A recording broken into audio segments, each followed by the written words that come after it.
It's people that's counting on me. I cannot eat from the tree. I'm Adam to Z. Z is my Eve. Watch how we getting it. Watch how we flipping it. Watch how we living it.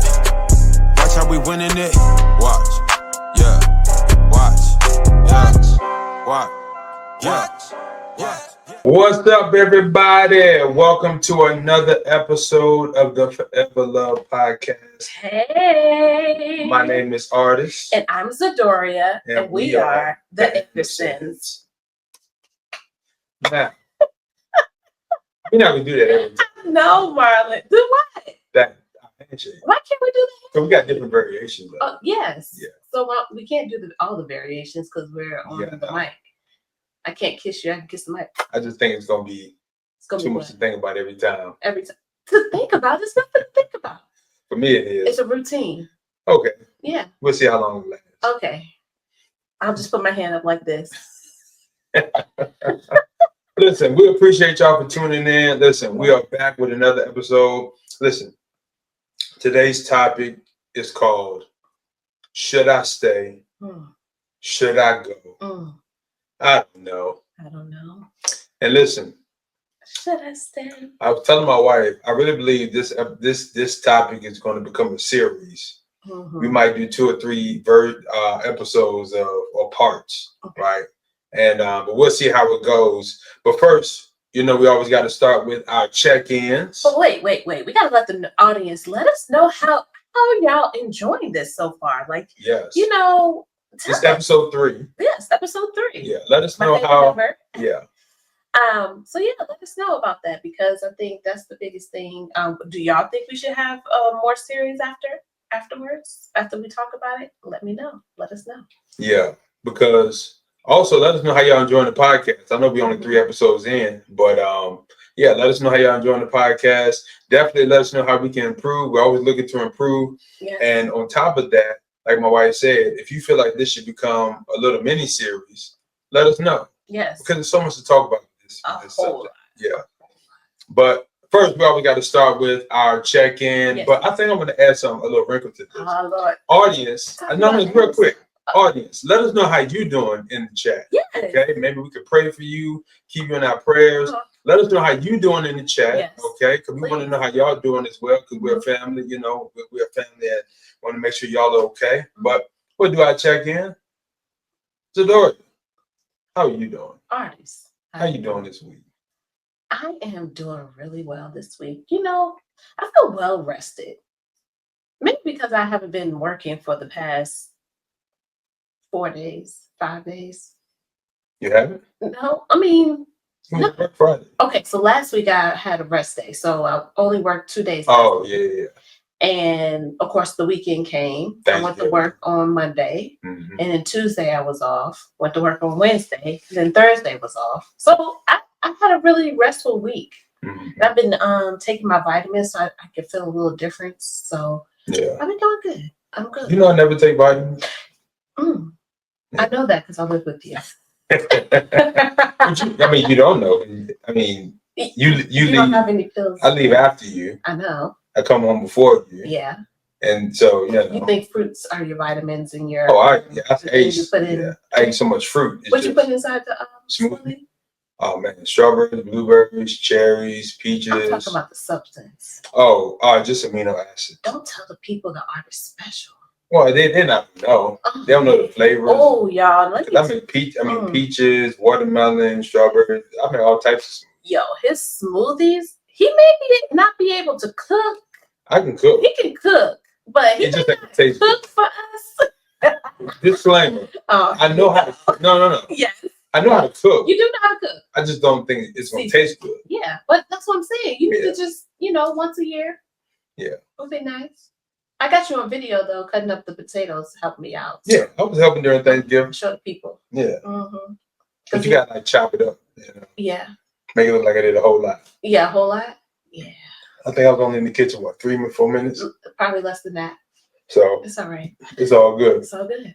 You tried it. But yes, this smoothie, y'all, the art is special. When I tell you this thing, like one day I remember I was feeling a little, my little throat, right, in my nose. And he gave me the smoothie. And when I tell you, it knocked it out the same day. Like, I was just like, what did you put in this smoothie? That thing is a healer. Yeah, my smoothie game. Bang. That thing was a healer. I was like, see, y'all want to be giving all this medicine and stuff, but let's do this. Yeah, my smoothie game. I got to make your smoothies. Yes. But you're doing good? Yes, I'm doing good. How about you? How are you feeling? First of all, I'm always good. Yes. But I will say this. It's the holiday season, so I'm always thinking about those that lost loved ones. So it makes you a little bit sad about family and about I feel like I'm tearing up already. we need like 2 minutes.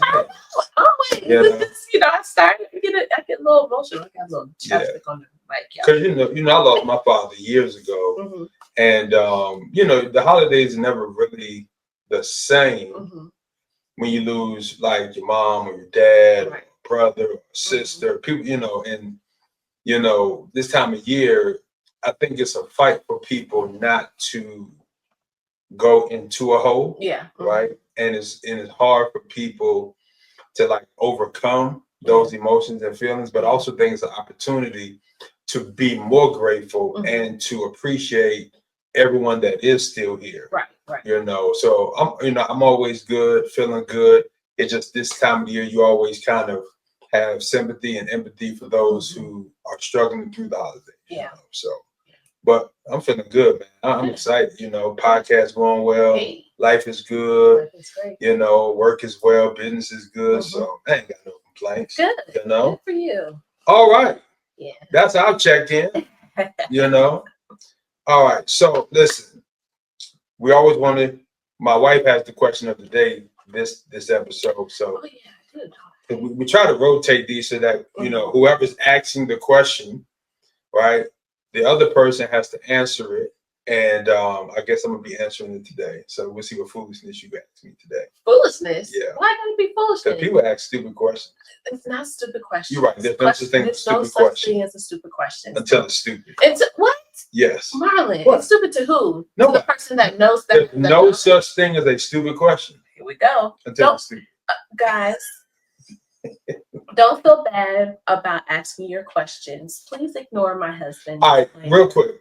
I think we all understand the sentiment that there's no stupid questions. Yes. Because we understand the heart behind it. But all of us deep down, when we hear something like, yo, that's a dumb question. Like, really? Did you really ask that? I think it's a catch-22. Yeah, it is. It is. But don't be afraid. Because we don't want people to feel bad. Even if you feel like it's a stupid question, somebody else probably has the question, may have that question that they may need to. I think this is exactly what I mean when I always tell people two things can be true at the same time. Because sometimes we live as if only one thing can be true. Yeah. But two things can be true at the same time. Okay. Yeah. A question cannot be stupid.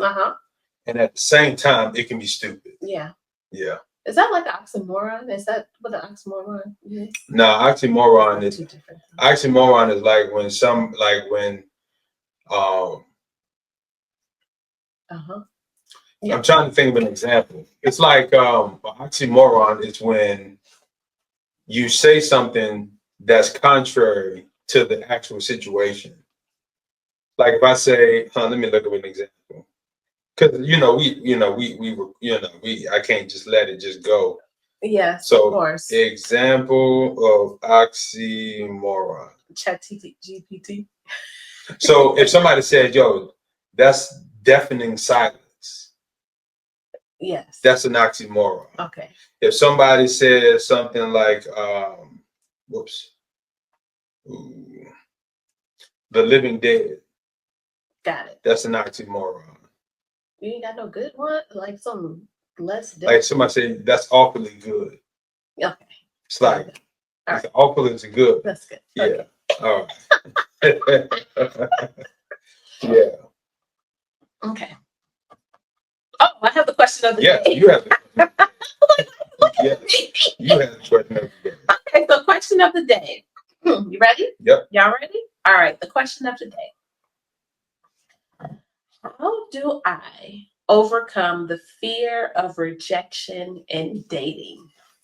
Ooh. How do I overcome the fear of rejection in dating?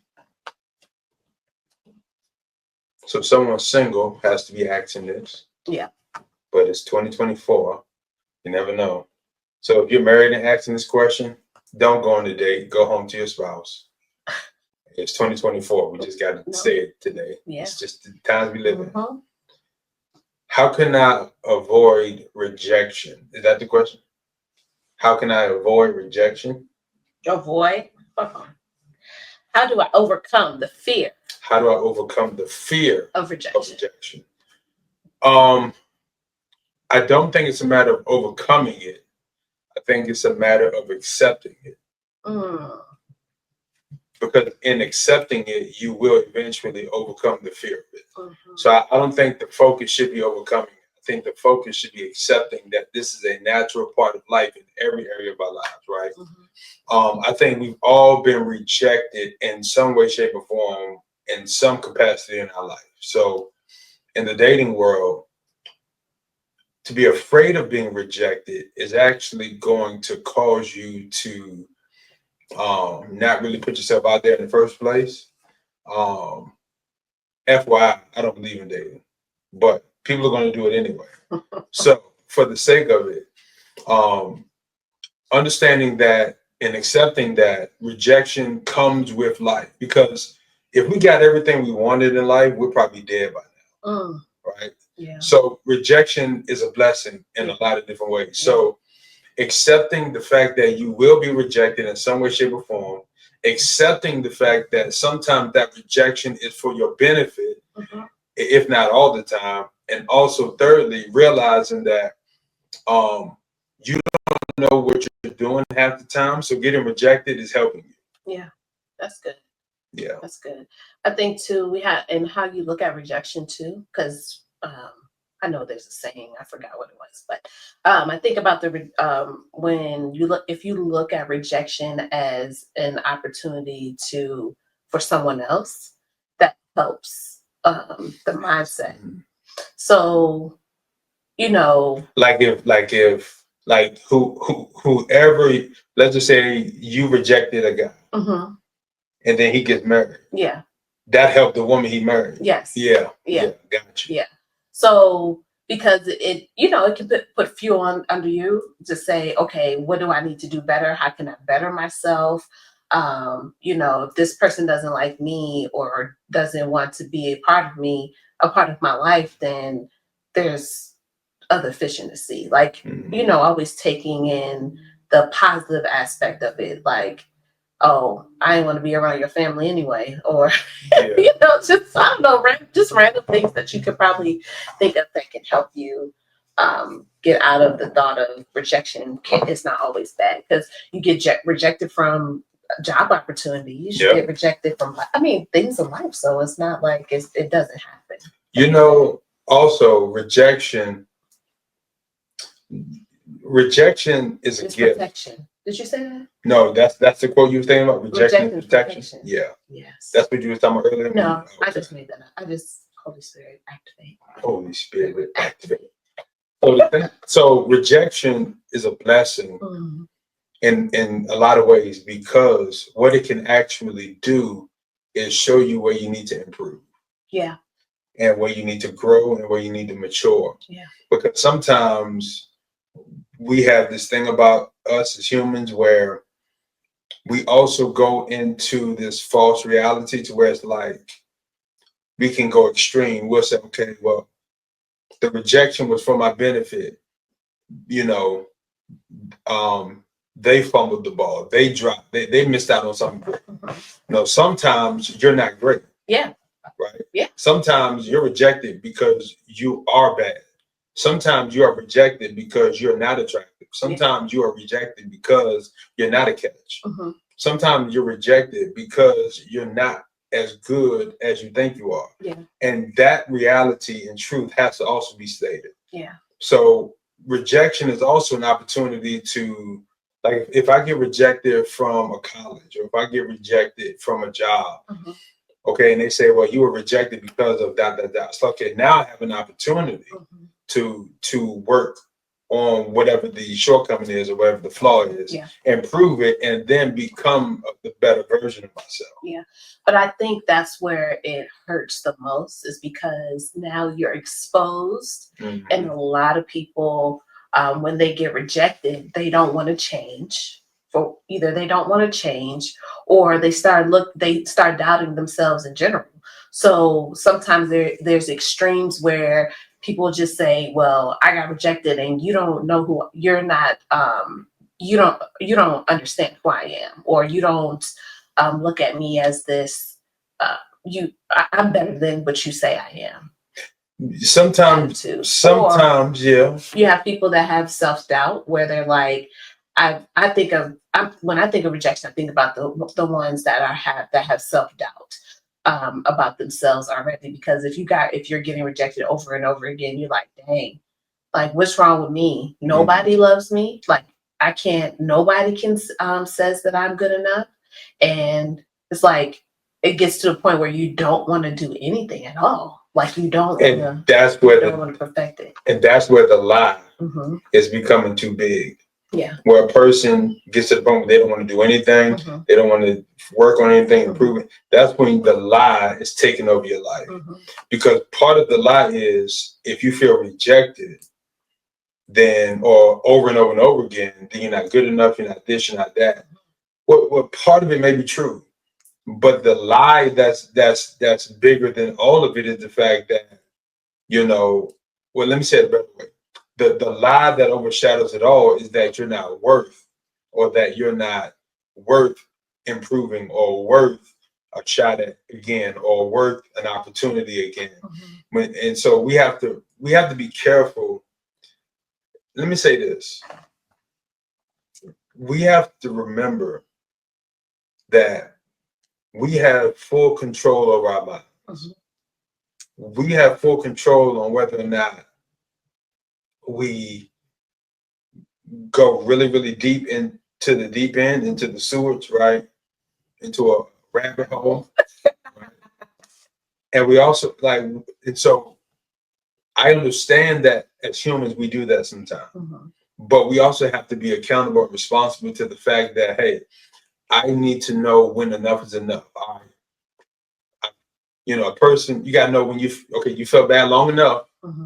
All right. You soaked long enough. All right. Okay. You beat yourself up long enough. All right. Now you got to climb up out of that. Yeah. And that's where your circle, your community helps. But I just think it's one of those things where it's like, if a person is to the point where they keep getting rejected over and over and over and over again, and they feel like, man, am I not good enough? And they just want to quit. I would ask them, what do you keep going after? Because what you're going after might be the problem, not you. That's good. You know what I'm saying? That's good, because in the same thing, if you think that you can get this high into, again, I go with jobs. Like, you think about that because you think about being rejected from. Because you might want something that's not in God's will for you. Yeah. And it's like God's like, you ain't get it yet. You ain't get it yet. Like, you're going to this high. You're reaching down up to the heavens to reach this goal, and God is like, no, I just need you to stay on earth. Like, stay right here for a minute, Or I don't know. It's just I just think about that. Like, sometimes we're going too far up. And we have to make build ourselves up to that stature. Yeah, that was a good question of the day. That was. All right. Now, let's get into our main topic. Right. Listen, let us know in the comment section what y'all think about the question of the day. Yes. How can somebody overcome the fear of rejection? Let us know your thoughts. We appreciate you chiming in. All right. Now, we are getting to the main topic of the day. Should I stay? Should I go? I don't know. Right now, this is where we get into the complexities of deciding whether or not a person deciding whether or not they should stay in a relationship or marriage, or if they should leave a relationship or marriage. Right. Let's lay some framework. Okay, because we were talking about a lot when we had this topic, so yeah. That's why this series is it seems like it's going to be a lot of series. So frameworks. If you are not married, you're single. Mm-hmm. There's no such thing as relationships, technically, in the sense of we in our culture we call it being in a committed relationship. Okay. Yes. But if you're not married, you're single. That's just technically, if you're not married, you are single. And common law marriage don't count. You're still single. Yeah. All right. So with that framework, if you are dating, you're single. If you have a boyfriend, you're single. If you had a girlfriend, you're single. If you're engaged, you pretty much single. And you're almost married. Almost there. But you still single. You still single. So and I can hear all of the deep people right now. Well, what is really marriage? Why the government got to be in your, or how you know when are you a fit? Listen, man, we're not talking about that today. Okay. Let's just talk about the topic. Yes. Okay. I need all of my deep folk to stay above ground today. I'm about to say stay above the ground today. All right. But here's the thing. The difficulty of making a decision whether you should stay in a relationship or leave can be difficult. And I think we've all been there at some point in time, right? What happened? I keep hitting my lip on the mic. Oh. And it gets stuck because I got this sticky lip gloss. I was like, why are you looking like that? But it can be difficult. I think myself, yourself, almost anybody that listens to this have been in this very situation where you don't know if you should stay or not. Yeah. Right. And I think part of the issue is you have different types of emotions that are going on. It's like you're confused, right? And then there might be some fear of walking away. There might be some guilt of walking away. Or there might be some hope. It's like, man, I got some. It's like little breadcrumbs that kind of happen every now and then. It's like, man, I can see the potential. Yeah. It's like, man, we might can get over this. We might can work through this. It might be a situation where a couple is arguing all the time and they're just tired. It might be a situation where, it's like all odds are against them, but they really love each other. It could be a situation where you're there for various reasons, which we're going to get into. But I think I want to first, though, again, go back to this distinction. If you're in a cultural relationship, meaning in our culture, we call it boyfriend-girlfriend relationships, right? It's a lot easier than somebody who's married. Would you agree? Yes. Because I think marriage makes it a lot more complicated in our world. Yeah. Now, as believers in Christ, we honor marriage. We don't believe in divorce. Right. We understand people do get divorced for various reasons. Yes. We might not agree with all those reasons, but we understand that happens. And so we are always going to be advocates for marriage. We are always going to advocate for people to work on their marriage, improve their marriage, stay in their marriage, etc. Now, in extreme situations, we're going to be advocates of separation for a period of time, while people might go through counseling or might go through some therapy or whatever the case may be. But ultimately, me and you, we are advocates of marriage. We will never tell somebody to get a divorce, right? We always believe that it's up to that person to make that choice. So that brings me to this first. When I do marriage counseling, right? Yes. What are you thinking about? Nothing. About what you told me earlier about moving so much. Oh. And I'm trying not to move. Just move. It's okay. But this first thing that comes to mind is this. When people have this dilemma, should I stay? Should I leave? Should I stay? Should I go? I don't know. People are typically inquiring from other people about their perspective, people they trust, because they don't want to make the decision. Yeah. And I think this is where the first problem always lies. When a person is afraid to make a decision, they ask questions and they I forgot the word escapes me. Probe. They probe to kind of get insight to help them make a decision. But the problem is a lot of times they're probing to hope that you say what they want to hear that validates what they want. So if they want to leave, they want to hear something that's going to validate them leaving. If they want to stay, they want to hear something that's going to validate them staying.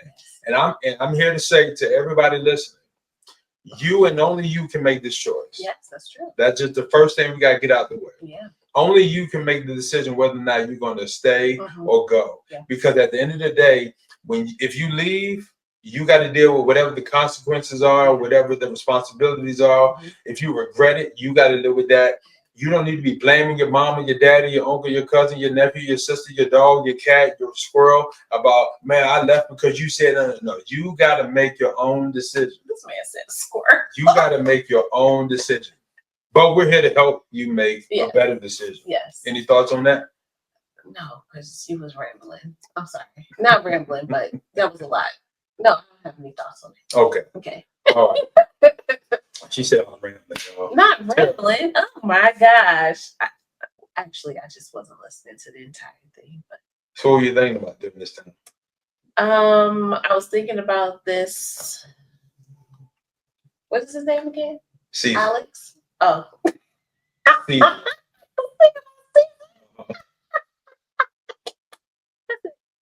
And how he's supposed to be standing on the word on the Bibles.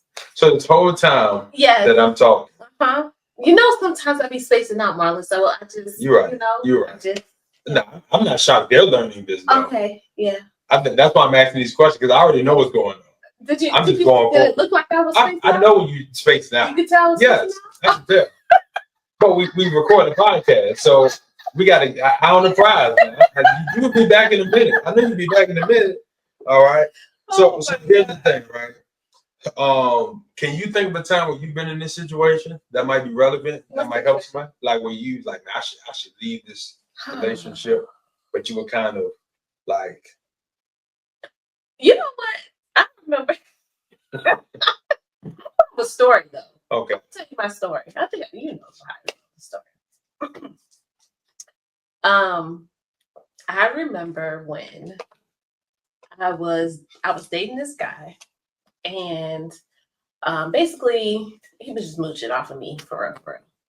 And tell him what mooching means. Mooching, meaning he was basically just trying to get all my money, like allowing me to pay for things, and I was giving him rides, and I was doing all the things. So anyway, so this guy, you had a son. I had a son. Go ahead. So basically, I remember I was one day, I went to sleep. We took a nap, and when I would always cash my checks, and I would have an envelope beside my bed.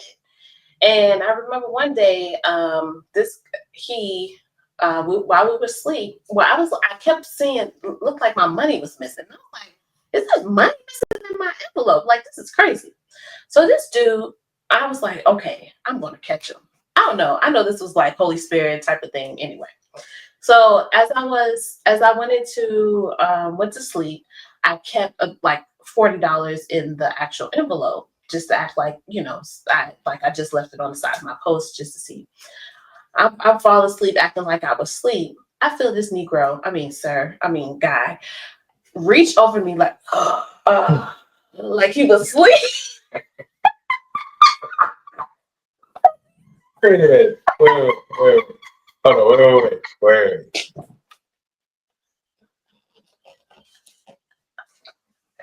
Come on, man.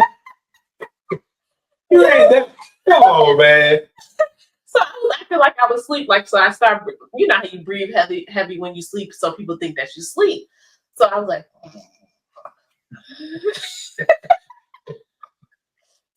okay. And then all of a sudden you hear him go, and then he stretches over and goes in the envelope and takes the $40 out. Now, before I put the money in there, on the back of the money, I put a little like Z's on the back, like just little Z's to write on it.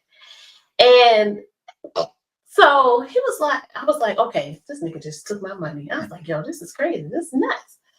So of course, we wake up from our nap, and basically after we woke up from the nap, that's when he came back and he was like, I was like, oh yeah. So he was like, oh yeah, can you take me home? I was like, yeah, I can take you home. Yada yada yada. So he was, fumbling in his pocket, and I was like, hey, can I get some money? And he was like, yeah. He was like, man, all I got is like. He was like, all right, I guess I can get you something, give you something. I was like, all right, cool. So he started rumbling his pocket down in his pocket. Mind you, these some crisp $20 bills. So he rumbling in his pocket going down. And he was like, man, all I got is like $5. I said, it's not like you got more in there. I said, let me see it. He was like just rumbling in your pocket. I'm like, bro, like, why can't you give me the money? So this dude, anyway. So long story short, I took the money and I looked at it on the back. I was like, this is my money. And he said, what? No, it's not. This is mine. I was like, no, it's mine. I said, did you steal from me? He was like, nah, bro, I ain't take nothing from you. Like, I ain't take your money. I said, nigga, I can look on the back. I said, look at this. I put this Z on here so I can show you that this is my money. So you took from me? And he was like, man, that was smart.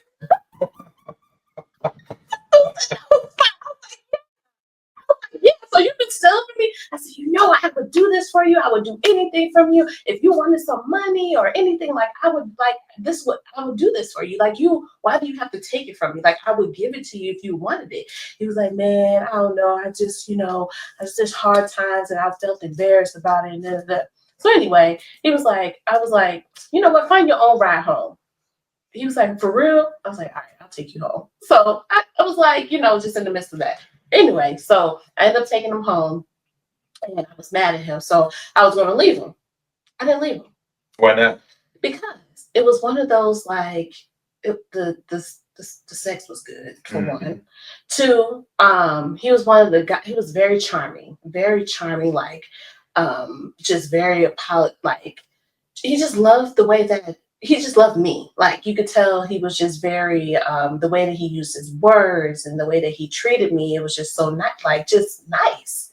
And I was in my mind, I'm like, should I stay? Should I go? But I was like, I don't want to leave. I don't want to be the person to reject him like his other family members or other people have done. So that was a guilt. Yeah. So it was guilty. It was like just being in guilt.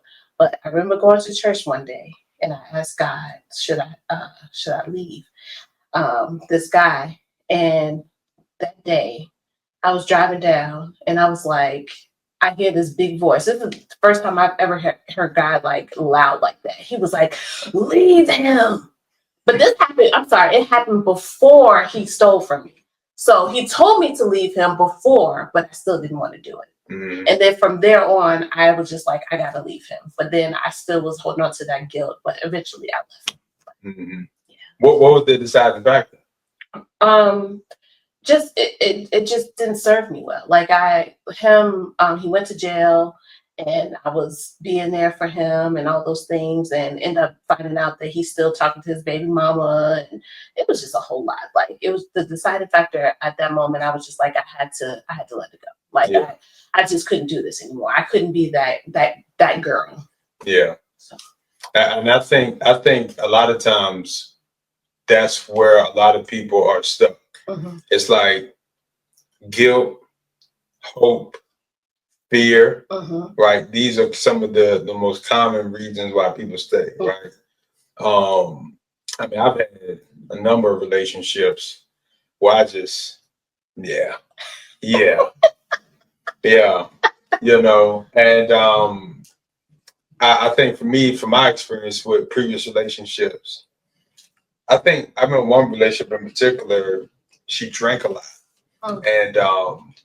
And whenever she would drink, I just knew she would be a different person. But I did care for her, I did love her. And I think for me, it was one of those things where it's like, man, I don't know if I can live with this, you know what I mean? Because like, growing up, like my parents didn't drink, so I never really dealt with like drunk people. So like for me, for a lot, especially my adult life, I'm one of those people that's like, I don't deal with drunk people. Yeah. I will leave you away. I'm telling you now. Like you did your I will leave you. You figure it out in the morning when you'll figure it out. I don't do drunk people. Yeah. There's only one person in my entire life that I took home being drunk because that was my best friend. I'm not gonna put him out there. But the thing is that was the only time I've ever done that. I don't do drunk. I don't do I just don't do that. So for me, I knew this was now I didn't leave after I saw the signs because I felt like I could try to make it work. I felt like I could try to be okay with it. It's like, for me, it was like, make yourself okay with it for the sake of being with her. Yeah. And in my mind, it was just like every time she would drink, it would just be like different. And it got to a point where I just knew it was other stuff too, but that was one of the major things. And I said, man, it's just time to let it go. Yeah. And it's time to let it be. And that was a tough decision because when you care about somebody, you kind of don't want them to be with nobody else. Right. Like, that's another reason why a lot of people stay. It's like, I want to see you with somebody else, but I can't function with you. Right. And that's just the selfish part in us, you know what I mean? Yeah. But those are some interesting stories we got, But I want to kind of move to this because I think the first level or the first layer in this is, if you're married, go to counseling. If you are in a relationship, aka single, then you have more incentive to just walk away before you get into a situation, because once you get married and you have liabilities and you have assets and you have children and you have all this type of stuff, it's just a lot more complicated. A lot of people are living married anyway, so it's still we can't solve every problem in one episode. Right. These people, people just, and that's another thing. People just do whatever they want to do and make their lives worse, and other people suffer because of it. Yeah. And it's like if people would just stop. Let me say it this way. Selfishness is a disease, right? You don't realize what everybody else is going to have to go through because of your disease. No different than alcoholism. No different than being on heroin. No different than, having an addiction or this gambling. Your disease is going to affect everybody else. Selfishness is a disease. Yeah. And the choices you make is going to either help your life or worsen your life, better your life or worsen your life. But the issue is, if there are people connected to you, especially children or loved ones who really, really care, your selfishness is going to affect everybody else, right? So I think in the area of relationships, your relationships are not just a personal decision. Your relationship is a community decision. Yeah. Right? But that's another episode, another day. But this is what I was going to get into. When it comes to this topic, right? One of the things I wrote down was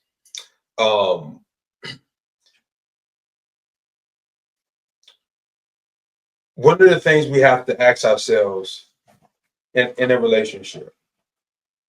All right. If in this relationship I'm deciding whether or not I should leave or go, one of the things I have to ask myself is this: are we both putting in the effort in this relationship? Right?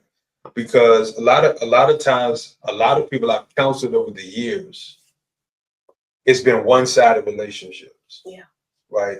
It's been one person doing the house chores, or one person bringing in the money, or one person taking care of the kids, or one person taking the kids to school, or one person But that's why they come to you, because they need counseling, because it's always one-sided. One-sided. Yeah, but I'm saying a lot of relationships are one-sided in a lot of ways, and that's why a person is trying to decide whether or not they should leave. And I'm saying one of the number one reasons to leave is if you realize you're in a one-sided relationship. Because if you're both not putting in the effort to make the relationship function, then what are you in a relationship for? Right. I think that becomes very easy to decide. So you might as well be in a single ship. I don't know what a single ship is. if you're in a relationship, it's supposed to be related. Oh, that's terrible. I get what you're trying to do, but that is horrible. I can't help you with that. Y'all let us know in the comments what y'all think of a single ship. I think that defeats the purpose. That's an oxymoron. Yeah. That's an oxymoron. But the thing is, because if you're not married, you're single anyway. Yeah. But unless you're trying to say situationship. I was going to say, no. I was trying not to say situationship. Oh, you're trying to do a play on words with single. Yeah. That was terrible. I'm glad you're not. Really? Listen, I make it out here in these 2020s. Yeah, it's true. 2020. You ain't got to be talented to make it. Not in today's day. You know.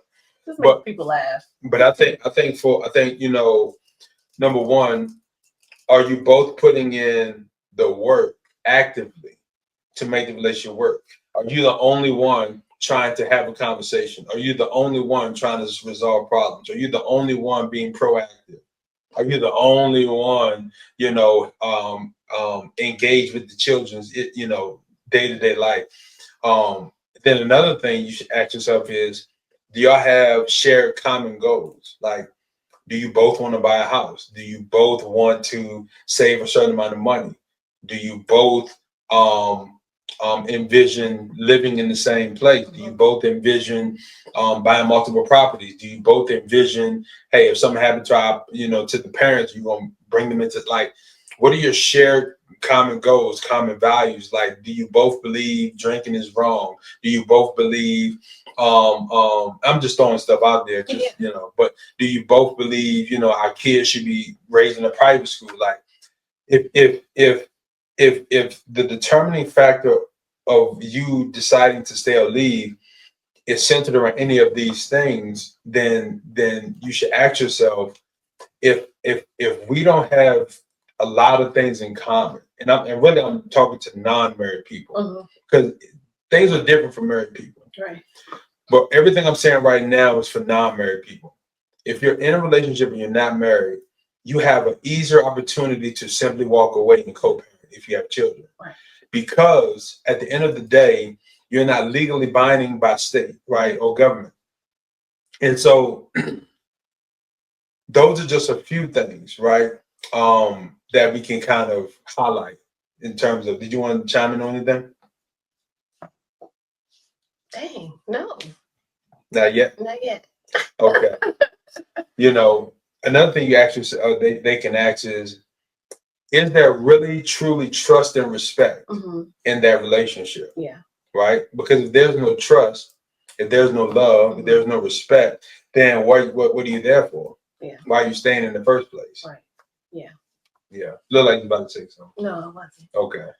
So the thing is, a lot of people are in relationships where they do not trust their significant other. A lot of people in relationships where they do not feel respected by their significant other or the person they're in a relationship with. And obviously, they're sticking around because they've probably been around for a while. They've invested a lot of time. Yeah. They have, the relationship pool has piss in it, like you said. Oh, the dating pool? Yeah. That's a good point. No, I mean, to be honest, a lot of, when it's easier to deal with someone that you've been dealing with for 5+ years, or, how many years you've been dealing with them, versus starting all the way over and you got to start everything, like from family to, getting to know each other, learning habits, having to adjust yourself and having to adjust your time and your efforts and all these things. Like, people are like, man, do I want to do this again?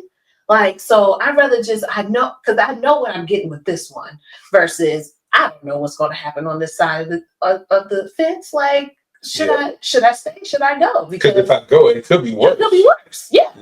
But what kind of keeps you going is it could be better. It could be better. Yeah. So it's one of those, like, it's the risk. It's the risk. You don't know what you're going to get. And, if you're a risk taker, if you're a person that is, just like, bump it. Like, I'm not doing it. I'd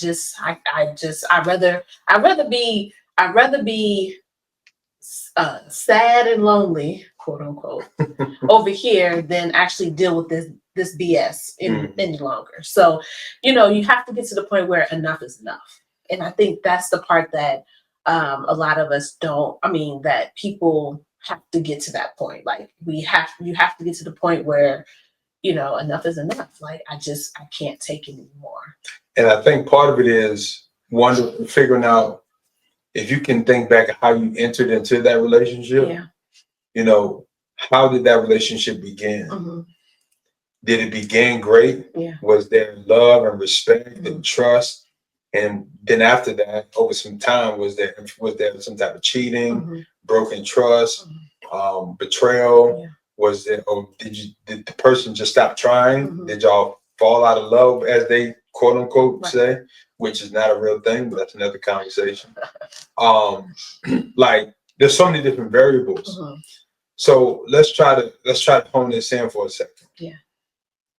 If you're in a relationship, not married, and you're trying to figure out if you should stay in your relationship or walk away from your relationship, gauge the potential based on what y'all have accomplished in terms of how you have benefited from each other. Yeah. So you can say, hey, this person, when I lost my father, they were really there for me, and they were attentive. Yeah. They were, a significant part of that dynamic, and they were caring and loving. Yeah.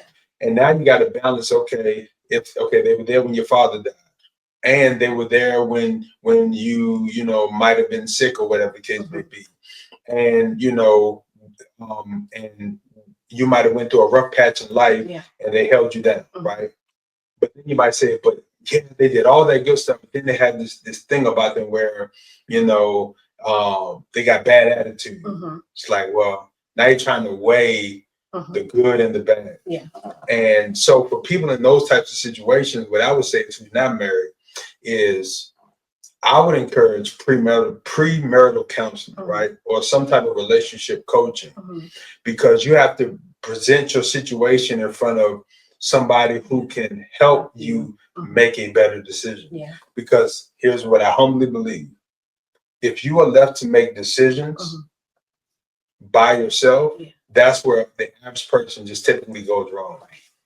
And if you don't get any type of professional help on some level, then you might make a bad decision. Yeah. You might walk away from something good because you are not outweighing the good with the bad. Or you might stay in a situation where the bad is outweighing the good and you just can't see it. Yeah. And I think intrinsically for individuals in the situation, because it's always easier from the outside looking in. Yeah, because you have blinders when you're in the situation. Exactly, because you're close to it. Right. So you need somebody that can come in that can say, hey, with a non-judgment now, with a perspective that's very different. Right. Where I don't have to know all the details like y'all know. And you can have an objective perspective to help you understand what you really have. I think professional help is most important. Yeah. And it's good to have a third party or someone that can see on the outside, because because it might not be as bad as you think it is. Yeah. It might not be as bad as you think it is. And especially when you said that, someone being there for you in your toughest times of life, but then they have a bad attitude. A person can change a bad attitude. It's just about, are they willing to get the counseling or the help that they need so that why do they have a bad attitude? You may be the reason why they have a bad attitude. They're tired of your mess. Like tired of your mess. Going through the things. So, you have to think about the overall picture. And sometimes we allow that emotion to get in the way of us really, truly understanding our situations. Yeah. If something you said that made me think of something, made me think of this. Some things are very easy. If you are not married, we're going to get to the married folk next. Okay. If you are not married, they don't do nothing. Do nothing. The person. They don't clean. They don't cook. They don't take you out. They don't consider you. They selfish. That sounds something like some married folks. Yeah, but we're not get to married folks. If you are in a relationship and some people just know this is your sign. You ready? Yeah. Just walk away. Just leave. Just walk away. This is your sign. You look for a sign. If they don't do nothing, they don't cook, they don't clean, they don't help the kids, they don't consider you. I don't clean. I mean, just don't. Just don't. Just don't. You know, what's the movie called? Why Did I Get Married To? When they was at the bar at the end, he was like, he had Mike had his new girl, and she just don't. Just don't. She don't clean. She don't cook. She just don't. If you're with somebody and they treat you bad, they don't respect you, they don't love you, they don't consider you, they're not considerate, they're selfish. Like, this is easy. Yeah. Walk away and leave. Yeah. There is greener on the other side. But I gotta go right now. Why are you trying to act like you don't sing? But I gotta go right now. Marlon, oh. Why are you trying to act like you don't sing? I don't. I'm retired. You do sing. I'm retired. You're not retired. I'm retired. If your name is artist on here, you're still not retired. I'm retired. I'm just letting you know. Let the people know. But and he putting all these plugs in here in his songs. I'm just saying. But listen, real quick. See how I did that? Yeah. But here's the thing. For those people in those situations, that's very easy. The only reason you're staying is because of negative situations. Yeah. Fear, feeling like you can't do no better. Yeah. Feeling like there's not you've been gaslit into believing that you're the problem. Yeah. You've been convinced that you can't do no better. Don't nobody want you. You ain't no good. Who gonna want me with 5 kids? Who gonna want me with 3, 4, 5 kids? Yeah. All of these types of things become more. I'm too old. I'm too old. Like all these things, you began to put up with the mistreatment because you've been conditioned to think that you're just no good. And that's where you need to personally go to therapy or go to counseling and work through some of those things personally. Because sometimes when people are in that mind space or that head space, they don't think or see clearly. And the reality is, we've all made decisions. We all have life circumstances. Sometimes we make bad choices and put us in bad situations. But when you're in a relationship where it's not helping you grow, it's not helping you mature, it's not helping you be accountable, it's not it's not causing you to want to grow, it's not causing you to you're not getting the encouragement you might need, the love you deserve, or the respect you deserve. Like, these things are really very clear. It's just time to leave. It's time to go. Yeah. Right. It was one more thing I wrote down too that I wanted to kind of highlight before we get to the married people.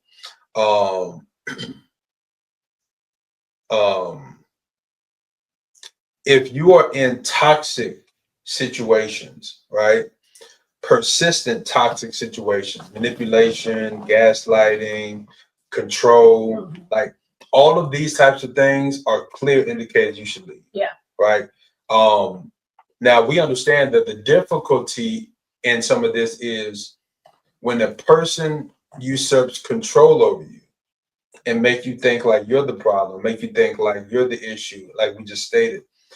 You might be in a headspace where you don't have the clarity to see a situation for what it really is. Listen to us, please. Deep down, you know. Like, deep down, you know when a person is toxic, when a person is mistreating you, when a person is verbally abusing you, when a person is putting their hands on you, when a person is just not a good person. And the relationship is just not good. Deep down, you know, and you need to walk away. Yeah. You need to leave those types of situations. You don't need to have no hope in it. You don't need to wait for it to get better. Yeah. You don't need to have nobody convince you that it will get better. Yeah. Right?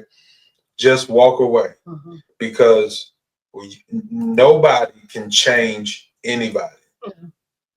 Nobody can change anybody. If you do right by a person and that doesn't cause them to want to be better for you, then there really ain't no hope in that moment for that person changing, because there are situations where when you meet somebody and you start doing life with them and you see how good of a person they are, and they make you look at yourself and say, man, I really got to do better. That's how you know you have something good. Yeah. It's that opportunity to where, you know what, I see this, I see her trying to do this. Man, I need to get on my game and do this. Or I see him doing that.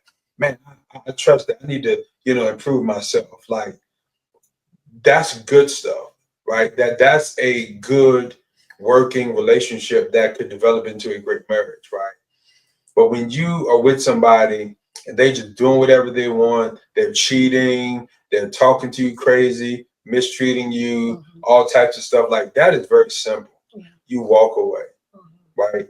Now, what a lot of people do is they marry that person anyway, thinking it's going to get better. Yeah. So let's get into the marriage portion of this. Yes.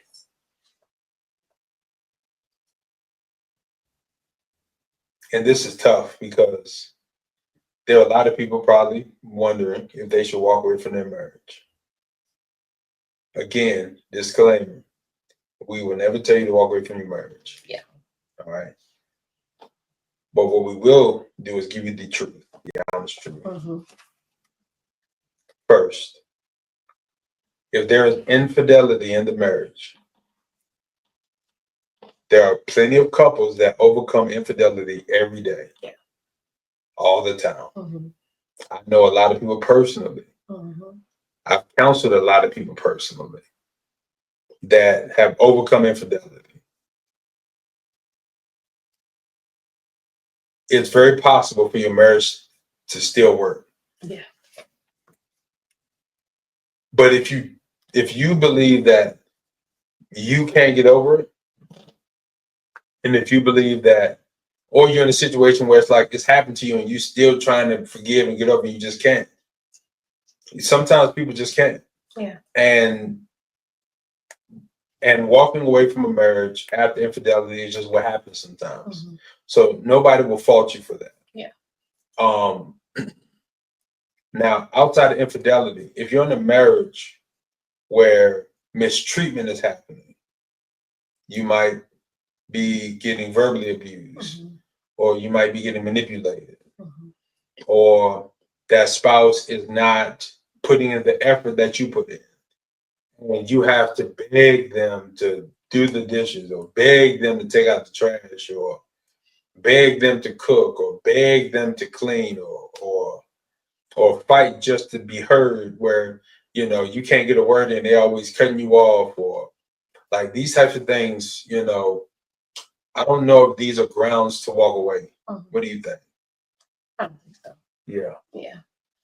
I mean, this is the part where, of course, we say counseling. Yeah, for better, for worse. Also, I look at the counseling part of things. I mean, if they're not doing the things that you want, then also I will look at, how can you better yourself as well? Because there's always an opportunity that you can better yourself in this situation on how to manage the situation and how to change your perspective of how you look at it. And finding other ways to communicate it that may get to that individual or to your husband or wife, because I think a lot of it is that there may not be someone that spouse is that they can tattle on, quote unquote. Maybe they don't have any friends or those mentors or pastors or somebody that's going to basically put them in their place, and usually those situations we have to learn how we can navigate in it, because the sad truth is sometimes we had the lack of premarital counseling. And if you didn't have, or if you just breezed right through it, or there were lies in the counseling that wasn't, brought up, that might be an issue in the beginning. But I guess I look at it as, we have to, how can you deal with it now? And it's always dealing with yourself first and how you can navigate it. So, yeah, the counseling is such a big piece because oftentimes people don't believe that counseling is going to work. Yeah, and I think too, before I could, go ahead. it makes me because not just counseling people that have actually did the counseling for themselves. I have seen a turnaround with the spouse that wasn't doing what they're supposed to doing, looking at the one that was getting the counseling, like, who are you? Like, you're not the person that I thought you were. Like, okay, I guess I need to change now. Or, baby, don't leave. Or, what are you doing different? Or why didn't you act this way? Or why are you showing me so much love? So, when they see a change in you, it brings something to their attention as well. Mm-hmm. So that I know. No, 1,000%. A lot of my clients, they go to counseling without their spouse because their spouse don't want to do it. Right. And what ends up happening is because they also, the person in counseling, like here's how it works. A married couple or a couple wants to go to counseling.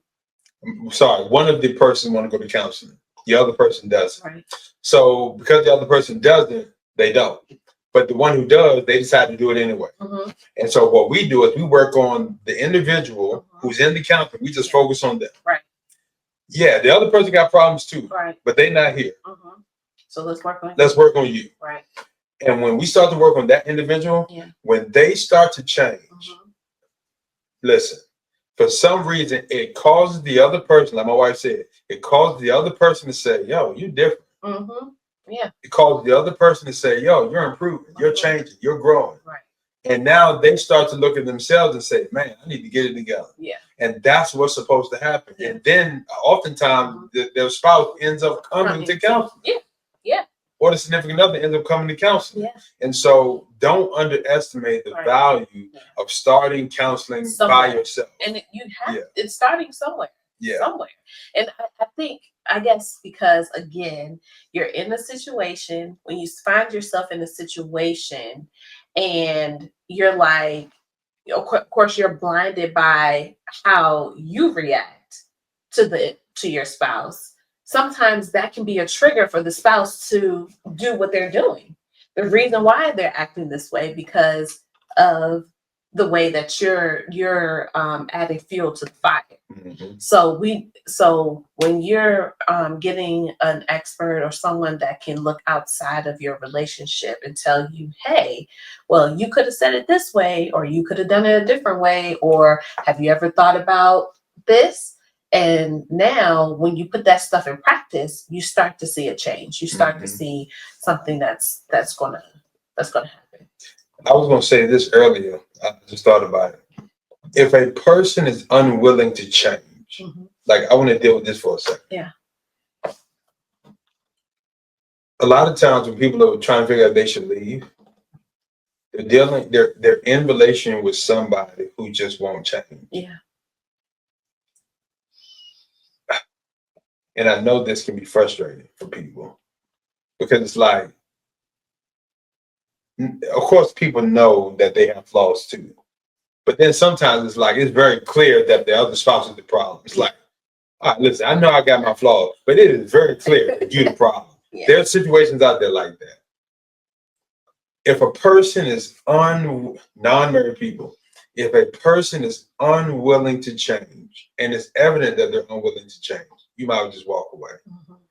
Because all you're doing is hoping that they change for the better. And if you have a problem with them now because they won't change, you cannot assume that they're going, because you can't assume they're going to change. No. Here's why. We've been lied to.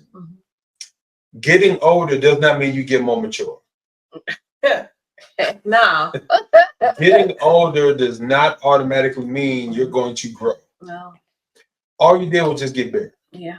You didn't mature. You didn't become more emotionally stable. You didn't there are a lot of people who are getting older who are just getting worse. Yeah. So don't assume that somebody's going to change with age. Right. I just want to get that out there. But if a person is unwilling to change, 9 times out of 10, they are not going to change for you. They are stuck in their ways, and that relationship is going to continue to deteriorate, and you're going to have to just make the hard decision to walk away. And people don't like to walk away when they have time invested, when they have equity invested. And sometimes, any good businessman will tell you, sometimes you got to know when to cut your losses. Right. I've stayed in relationships for the sake of time before. And I'm telling you from experience, whoever's listening, sometimes you have to cut your losses. Yeah. Sometimes you have to realize that the time I put in is just that. I put in a whole bunch of time and the return just wasn't good. And sometimes relationships have to be viewed like businesses, right? Yeah. When you put a whole lot into something and the return ain't there, you might as well cut your losses while you can before you lose it all or lose everything. Yeah. Lose your mind, lose your family, lose your kids, lose your freedom. Don't let no relationship drive you to the point where you lose it all. Right. And for everybody who got kids, listen to me. Stop being stupid. Stop being a dummy. Stop going to jail over people. Leaving your kids to fend for themselves. Yeah. Stop dying over stupid. Stop it. Yeah. Stop doing dumb stuff, getting yourself locked up over some Negro or Negat. Okay? Negat. Stop getting locked up over these people. Stop dying over these people. If you got kids, you have lost the right. You have lost the right to care enough about some person who ain't gonna marry you, who you ain't married to, who ain't doing right by you, who won't do right by you. Stop the stupidity. Stop the foolishness. Your kids are the priority. If you marry, stop the stupidity too. But I get it because you married. And but going to jail ain't gonna help you. So stop that. It's foolish. All right. I just want to say that. I want to do something before we close out. All right. You just adding everything to the. No. This is still part of the main topic. Okay. I just didn't tell you about it. Oh yeah. I'm going to present some questions for people to consider. All right. Right. Did you want to say something before I go into this? Okay. All right.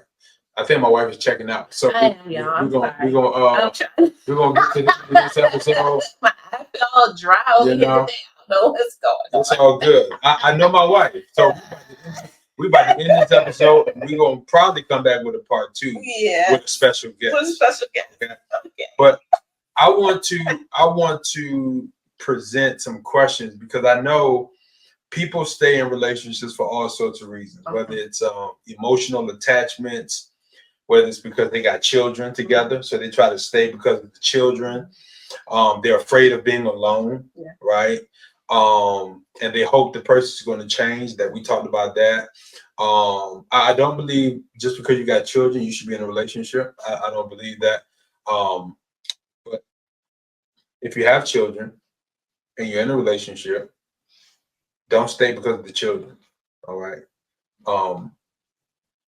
But if you want to stay together because of the children, go get some counseling and really get some help so that you can make it work. But we'll dive into that probably on a part 2. But I want to highlight some questions that's going to help you come to some clarity, because these questions are going to help people make some decisions. All right. Question number 1. If your best friend or family member was in your exact same shoes, what would you tell them to do? That's a good one. Because we always gonna tell somebody what they need to do until we in that situation, and then we're like, "Well, I don't know what I should do." You do know what you should do, because you know what you'll tell your best friend. You'll tell your best friend, "Nah, they're a bum. Leave them alone." Exactly. You'll tell your best friend, "You deserve better. Walk away." Like we know what we're gonna. And see, when we in that situation, it's different, right? So the question is, if your best friend or your family member was in your shoes, in your situation, what would you tell them? All right. Question number 2. Are you staying in your relationship because you see genuine value in it and value in your partner? Or are you staying out of fear, convenience, guilt, obligation, or pressure? Mm. Ask yourself that question. Because if you're staying out of any of those reasons outside of seeing value in your relationship or value in your partner, then I think you know your answer. Yeah. Because when you see value in a person, when you see something in it, it's like we have common goals. We do respect each other. We do treat each other right. We do love each other. But we're both kind of selfish. We're both kind of immature, and we just got to work through these things. You see the clay there that can be molded. Everything else, I think you know what the answer is. A third question to help you come to some clarity. Questions. Just a couple more. Has your relationship positively or negatively impacted your mental or emotional well-being? Okay. If it has impacted you negatively, then I think it's pretty simple. Yeah. Right? Now, if you're married and it's negatively impacted you, you need to go to counseling. Try Forever Love for all your relationship needs. TryForeverLove.com here for all your relationship needs, you know? Last one. You sure you can keep going? No. Oh, okay. Just one more. If you were to leave your relationship today, what would you miss the most? And what would bring you relief? I like the last one. What will bring you relief? Yeah. Yeah. Because I think this question, all these questions are designed to help you come to some clarity, right? Yeah. For those that are listening who might be in this situation. But if you walked away from your relationship and you found relief, then that tells you a lot, right? And so with a lot of these dynamics that people have and that people are in, right? It's one of those things where, as we said starting off, none of this is really just black or white, easy thing. Like that's why this conversation is so big. There's some situation where you can say, yeah, walk away. But because we're just having a general conversation and we're not really tackling any one specific thing, because this is just the beginning of it, that I believe, that's why I told you this is going to be a part of a series. That from this first introduction of general conversation that we had today in this episode, we're just kind of helping you to kind of gauge your personal situation. That's why we covered so much. Because only you can really assess your personal situation and decide. But I will say this, if you still don't know what you should do about your situation and you don't know anywhere else to go, TryForeverLove.com. Here for all your relationship needs. Set up a consultation, okay? Matter of fact, we'll give out the consultation free, all right? Set up a consultation, all right? And type in code FREE99. FREE99. FREE99. So Happy Black Friday. Right, happy Black Friday. Happy Black Friday. So do this. On Tuesday. Happy Tuesday. Yeah, go to TryForeverLove.com. All right. Click consultation. In the coupon code, just put FREE99, FRE99, and set up a consultation. It's only a quick 20-25 minutes. Let us know your situation, and then we'll be able to gauge you and guide you on what you need to do next. All right. I think that'll be good for them, right? Yeah. All right. Yeah. Good. Now, before we close out. All right. What we got? We got the scenario. Yes. What would you do? What would you do? All right. All right. What we got? I think we got a good one today. All right. Well, yeah. All right. What would you do? What would I do? What would you do? Okay. What would I do? Your spouse likes and comments on photos of attractive people online. Oh my gosh. It makes you uncomfortable. What would you do?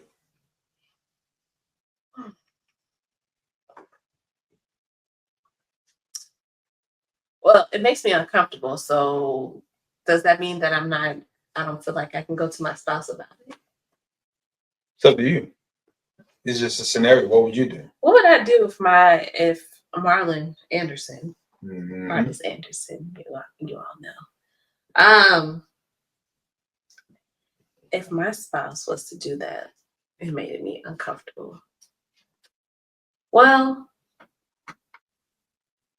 I'll call up some of my people, my married folk that I know, that might can give me some advice on how I can approach the situation.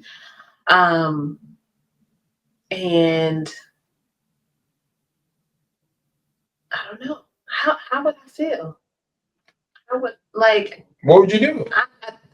You don't know? I don't know. I really don't know. Okay, so let's see. Because I'm thinking, because I know my spouse, so I feel like this is something that he wouldn't do. So for me, it's just kind of hard to wrap my mind around that being a thing.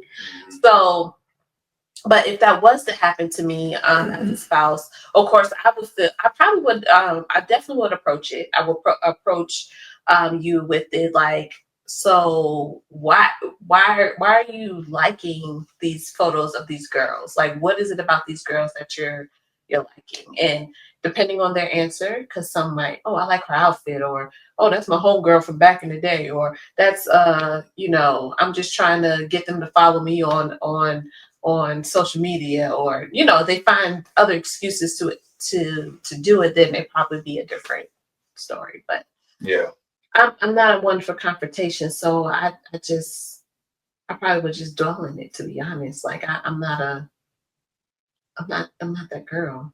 I think for me, what I would do. What would you do? I would ask you a million questions. Yeah. Because I would need to get to the understanding of why you're doing it. Why is it so important? What the mindset is, or the mind frame you have that's caused you to do this. Yeah. Because I need to understand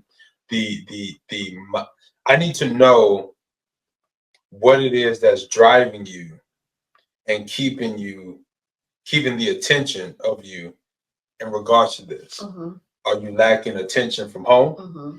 Am I not giving you enough attention? Mm-hmm. And are you no longer attracted to me? Mm-hmm. Are you just attracted to other things now? Also, like, mm-hmm. There's so many because what we love to do is just jump to conclusions and get mad. Right. And I think that's immature. I think we have to learn, just generally, we have to learn how to sit our spouse down and simply ask questions. Mm. Now, some people might say, what if my spouse don't talk to me? What if my spouse won't be honest with me? Well, trypeverlove.com. Here for all your relationship. Okay.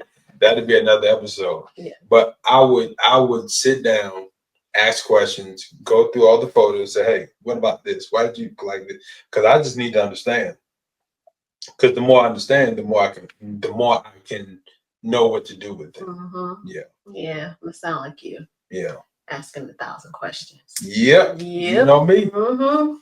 Any last words?